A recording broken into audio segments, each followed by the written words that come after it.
Is 'n totale ontwrigting, is 'n steurnis, want jy kan ons nie klas buite kan gee nie. Ouers het eenparig besluit dat ons onder geen omstandighede kan onderrig gee as sulks nie. What province do we stay? Where do we stay? Yes? In the Western Cape. What province is close to the Western Cape? You look on the picture. Northern Cape and Eastern Cape. Right. Ek voel dat die kinders word ontwrig, né, tydens skoolonderrig.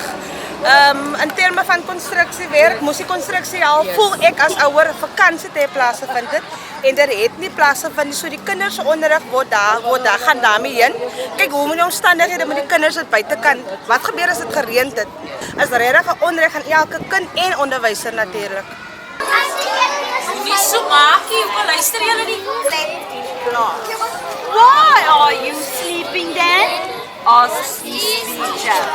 On Saturday, Dan went to school, but the school gate was locked. Die kinders het begin vreesbevange geraak, hulle begin besef dat hier kan nie onderwys gegee word nie.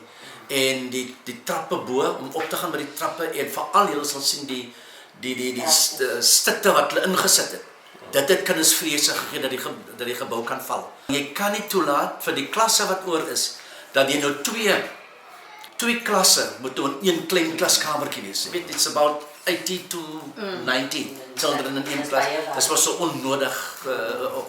onnodig, wat ek sê, dit is nie wenslik nie. Dit is hartseer om ons kindertjies so te sien. Dit belemmer actually die kinders se gesondheid. Omdat dit ons skool is en omdat ons die belange as beheerliggaam ook van die skool op die hart dra, spreek ons misnoë en ons hartseer uit. Ons voel verbitter, want dit wil vir ons voorkom asof hulle 'n never mind houding het. My teacher's in detention.